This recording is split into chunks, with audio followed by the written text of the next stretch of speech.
pancen ora bakal diwenehi kabar dimen ngeranti suwe nampik terus ngono apa piye? Lah kok perlu menawi nampik modho wae damel karo abangke mau budaya. Apa adet? Amit-amit sampun bertanding pangoni pango padha bangkak padha. Ngomong-ngomong seman. Kuwate kok amit-amit. Kowe iki ya wong. Ora. Tak. Lemu kenapa kuwi?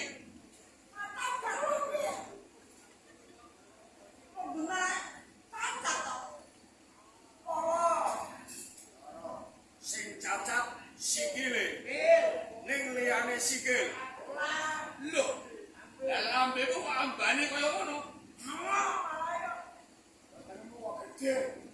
Paling aman. Ya dia ngomong iku apa? Wah. Iki masalah apa?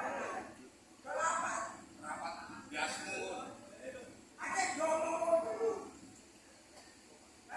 Omong wong telu ki mau ngocap rasane mergo wong telu iki lagi wae nglamar karo Sekar Kenomo Putri Mojopahit ning kok suwe ora ndang diwangsuli mergo nalika semono iki dheweke kuwi jaluk enak semoyo ora enak iya patang yo yen cakep patang yo oh gelem nopo karo kadang-kadang kadang papis jadi apa iki upate upati ning ape kok Pak Bojo ya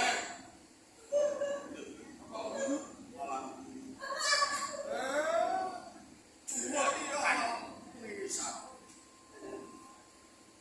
ini apa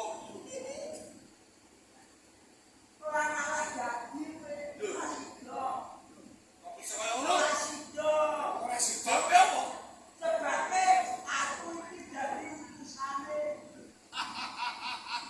utang-utang jadi utusane yo lah aku manggunu nang loroe ya purmu kaya liarutan nang dadi utusane bapak aku kudu baik utusane sapa sing iso ngalahno Bupati Sewenegara ape dijodol karo wis aku ta aku ora tayeng aku ora apa-apa mlaku kowe iki jare tak lihat lho wes kita wes